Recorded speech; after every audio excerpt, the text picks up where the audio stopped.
Agora é a hora do nosso quadro Mundo em Pauta.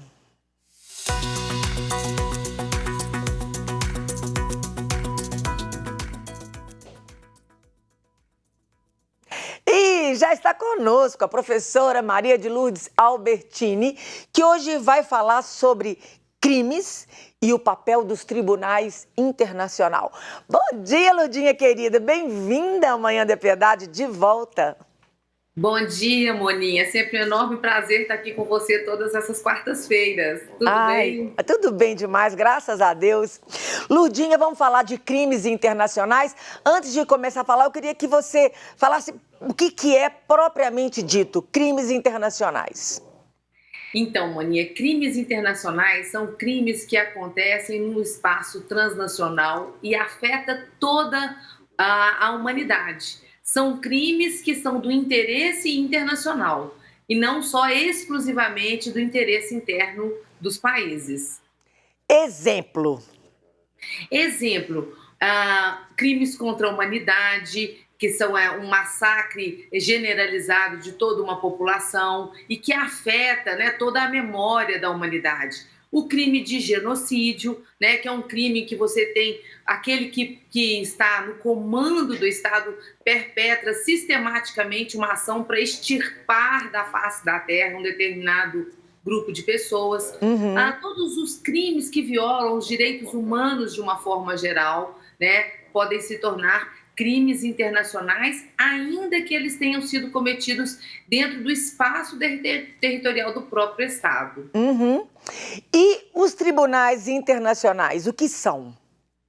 Então, são jurisdições internacionais, ou seja, é a busca de uma justiça internacional. E vem justamente dessa ideia de se punir aqueles que, de alguma forma, praticaram certos crimes que ofendem a própria humanidade. Então, desde o final do século XIX, já teve a tentativa de se punir aqueles que praticavam o tráfico, né, negreiro durante aquele período nefasto da humanidade. Então, isso é caracterizado um crime internacional e que foi punido através da instauração de um tribunal específico para tentar ressarcir a humanidade daquela brutalidade que foi praticada à época. Depois disso, se sucederam outros tribunais, até que a gente chega no momento dos tribunais contemporâneos, né, que são esses tribunais que pretendem ser supranacionais, porque eles precisam estar acima dos próprios estados também. Ludinha, eu tenho duas siglas aqui, eu gostaria que você explicasse. Uma é o CIJ, o que é, e o TPI. Ok, vamos lá então. A Corte Internacional de Justiça, CIJ, foi o tribunal criado no âmbito da ONU. É um órgão da ONU que é considerado a principal jurisdição internacional, a principal justiça internacional. Fica lá na cidade de Haia, né? Nós já comentamos em outro programa, eu, professor Williander, o que é a Haia? Haia é uma cidade na Holanda, uma cidade internacional, é a cidade do direito internacional. E lá o seu prédio, o seu edifício, é na verdade um palácio, é chamado de Palácio da Paz. A CIJ foi criada então para julgar estados que estiveram e que comandaram determinadas ações internacionais consideradas crimes de guerra, crime de agressão, mas não só. A Corte Internacional de Justiça, ela é uma justiça internacional para julgar qualquer tipo de violação ao direito internacional. Então, pode ser uma violação de caráter comercial, por exemplo. Então, ela julga qualquer problema que existe de litígio internacional. Mas ela hoje está focada em vários julgamentos que vão envolver crimes de caráter internacional, como a gente acabou de falar. Ela é uma corte que julga estados, exclusivamente estados, e quem pode provocá-la, toda justiça é inerte, sabe, Moninha? A justiça não age por conta própria, tem que ser provocada. Então, ela só age se for provocada por um país que é membro da sua cláusula facultativa, ou seja, o país fala assim, olha, eu reconheço essa uma jurisdição internacional, então eu vou acioná-la contra outro país. Quando Foi sendo foi clara, escolhido, Monique? foi claro, mas eu queria. Por que Haia? Por que essa cidade específica? Ah, isso foi algumas cidades, elas se tornam cidades internacionais, como Genebra é a cidade das organizações internacionais. Aham. São cidades que se dispõem, né, a disponibilizar seus espaços para a instauração de organismos internacionais e acabam tradicionalmente sendo caracterizadas como cidades diplomáticas. Paris é uma cidade diplomática. O Rio de Janeiro é uma cidade diplomática para as questões de meio ambiente. Por Uhum. quê? Porque ela inaugurou alguns debates fundamentais para questões sustentáveis no Brasil. Então, Nova York, então Roma, alguns países, algumas cidades tornam-se cidades diplomáticas. E Haia, desde o final do século XIX, início do século XX, vem se mostrando com essa vocação para ser uma cidade internacional de tribunais internacionais. Maravilha. Então, aquelas cidades que se dispõem e que se destacam também, né? Sem dúvida alguma. Elas acabam se tornando-se um centro de debates fundamental como referência para certas áreas. Então, como estou dizendo, o Rio, né? Não é à toa que a nossa Olimpíada no Rio de Janeiro voltou tudo para questões Ecológicas. sustentáveis, né? Uhum. Por conta justamente do Rio 92, que foi a sede do grande debate internacional em termos de meio ambiente.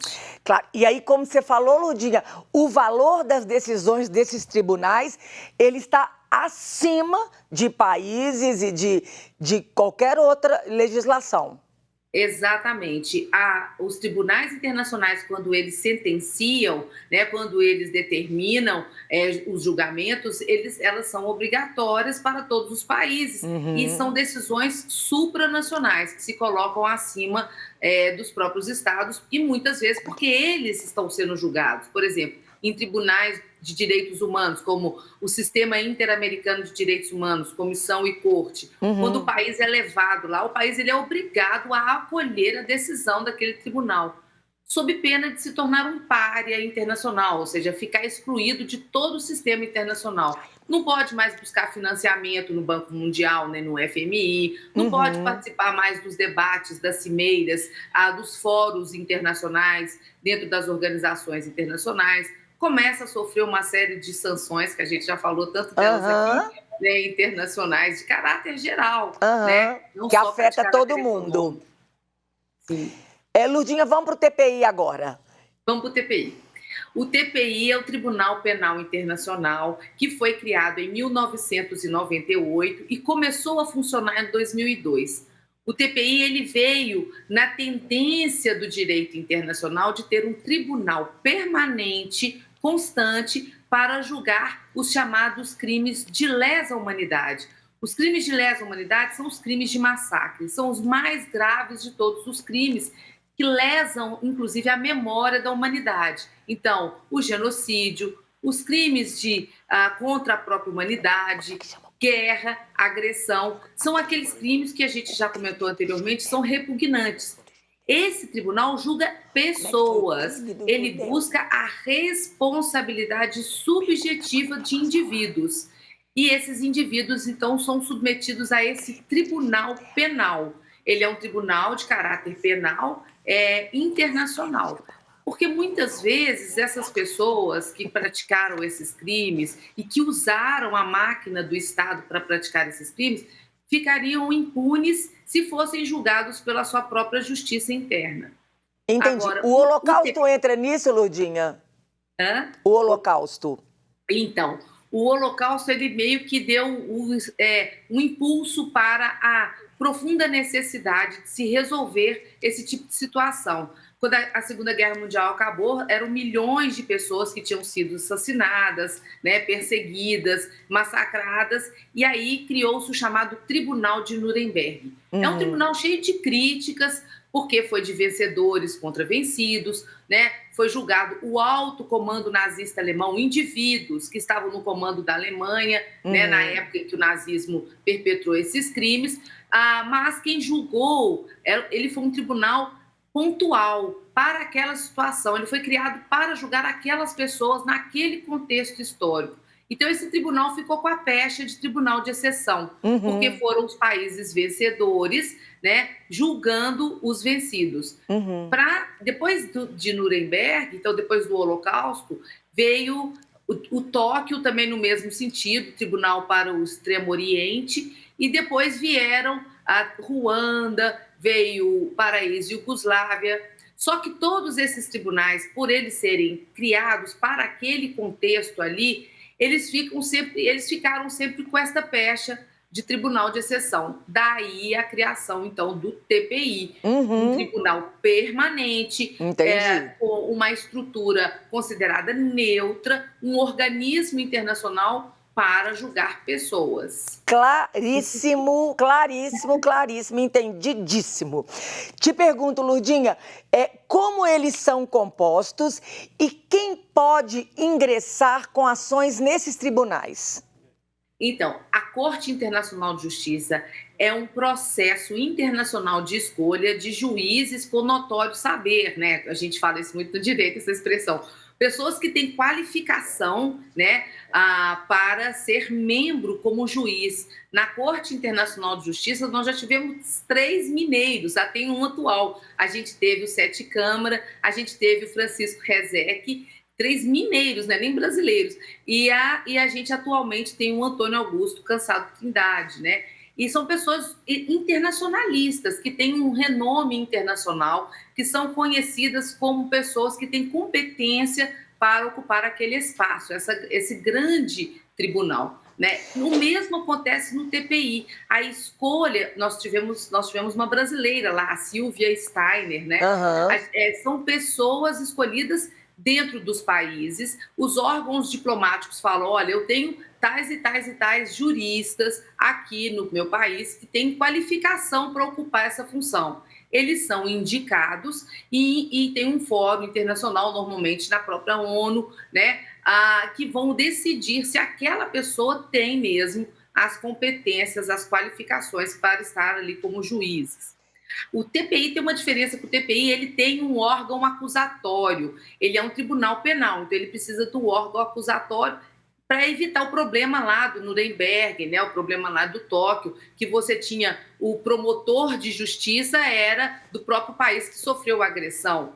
Agora não, eles são todos independentes. Eu costumo dizer para os meus alunos que quem está na função de juiz, de promotor, atuando como membro de uma organização internacional, ela se torna funcionária pública daquela organização internacional. E nas suas funções, ela precisa se desvincular da sua nacionalidade, entre aspas. Vira cidadão do mundo. Tem que ser neutra. É isso mesmo, fica uma pessoa funcionária do mundo, isso aí. Esse tribunal acusatório seria um tribunal para denunciar?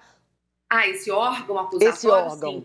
É ele que recebe a demanda feita, pode ser uma ONG, pode ser um país, pode ser alguém que leva o caso à análise do tribunal.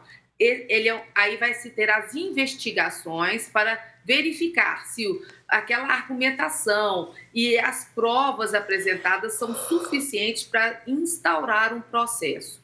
Mas atenção, no caso do TPI, por exemplo, a competência ela é complementar, ou seja, ela pode investigar, pode virar e falar assim, não, tem mesmo aqui, né, evidências de que sim, está havendo genocídio. Aí, primeiro, esse crime deve ser julgado pelo próprio país de origem da pessoa. Só se não houver o devido processo legal, o devido julgamento, é que aí, então, se instaura o processo no TPI. Lurdinha, agora, pode falar. Ai, desculpa. Não, pode falar. Aí a corte não é assim. Na corte já funciona da seguinte maneira. Um país, no caso agora, recente, né? A Ucrânia virou para... A Ucrânia estava sendo acusada por parte da Rússia, vem sendo como uma justificativa da Rússia para interferir no território da Ucrânia. Falou que a Ucrânia, naquela região lá, que está tão falada, do Donbás, né? Luhansk e Donetsk, a Ucrânia estaria praticando genocídio contra russos. E que a Rússia, então, precisava ir lá proteger os russos. Então, a Ucrânia vai à Corte Internacional de Justiça e, em medida de urgência, pergunta: Corte, eu estou praticando genocídio? Aí a corte verifica, já teve uma primeira audiência, o processo ainda está tramitando, mas nessa primeira audiência a corte já falou assim: não está havendo genocídio ali naquela região, ou seja, está desconstruindo a argumentação russa de que ela precisa invadir o território da Ucrânia para proteger os russos porque eles estavam sofrendo genocídio. Então, a corte, ela tem competência plena, não precisa dessa coisa complementar como é lá no TPI, entendeu? Entendi. Claro, Moninha, claro, é muito informação. Né? Aqui, Lourdinha, você é muito didática, muito clara, com uma linguagem fácil, que mesmo uma pessoa feito eu, que não sabe nada do direito, entende tudo, imagino que também a nossa audiência está entendendo e direitinho o que você está falando. Com essa cultura toda aí, que é isso, Moninha? Uma última pergunta, Lourdinha. No Brasil, existem casos de ações nesses tribunais? Sim, no Brasil, né, agora no TPI, a gente tem algumas investigações contra o presidente da República, né, que estão lá sendo verificadas sob o argumento de genocídio. Então, tem na Corte Internacional de Justiça, o Brasil participou sempre como acionado em algumas questões de fronteira, mas a gente não é membro da Corte Internacional de Justiça. A gente pode ser levado para ser julgado, no caso da Corte, da CIJ, mas a gente não pode acionar a Corte. A gente teve uma ameaça de ir para a Corte uma vez também da Itália por violação a tratado. O Brasil não extraditou um italiano que estava aqui, que tinha cometido alguns assassinatos lá na Itália. A Itália falou assim: olha, a Itália, que é membro da Corte, que reconhece a Corte originariamente, falou: olha, eu vou te levar lá na Corte, mas e o Brasil, mas não foi. Depois o Brasil conseguiu fazer um acordo nessa história e aí o Brasil se livrou, então, de ter que ter essa discussão, esse debate na Corte Internacional de Justiça. Essa controvérsia. Maravilhoso, Lourdinha. De tudo que nós falamos, tem alguma coisa que você gostaria de acrescentar, caso a gente não tenha falado? Sim, a gente focou a nossa conversa de pensar tribunais internacionais que envolvem crimes internacionais. Mas a gente tem que pensar que sempre que houver controvérsias, litígios entre países, existem outros tribunais, outras formas de se julgar essas situações, como é o caso do órgão de solução de controvérsias da Organização Mundial do Comércio, que julga matérias de controvérsias entre países de caráter comercial. A gente tem também órgãos no Banco Mundial, arbitragens, que vão julgar essas controvérsias internacionais, né? E que sempre tem como característica fundamental esse espaço transfronteiriço. É bacana esse assunto, sabe, Moninha? É demais, é muito rico. É difícil.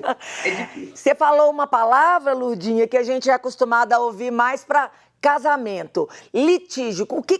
Eu queria que você explicasse, só para terminar, essa palavra litígio nesse assunto.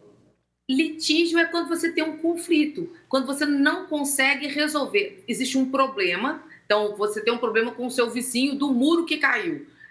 E você não consegue resolver pacificamente. Não entrou no acordo. E vira uma briga. A briga é um litígio. O litígio é a forma como nós utilizamos, é a palavra que nós utilizamos para toda essa contenda, essa discussão perante tribunais. Vira um litígio. Maravilhoso. Gente, lembrando, o Instagram da Lourdinha está aqui na tela, @Maria de Lourdes Albertini, nossa querida professora, mestra, doutora, um espetáculo. Muito obrigada pela sua participação aqui. Eu que agradeço, Boninha, sempre um prazerão estar aqui com vocês. Um beijo, boa semana para você, viu? Beijão para você também. Tchau. Tchau.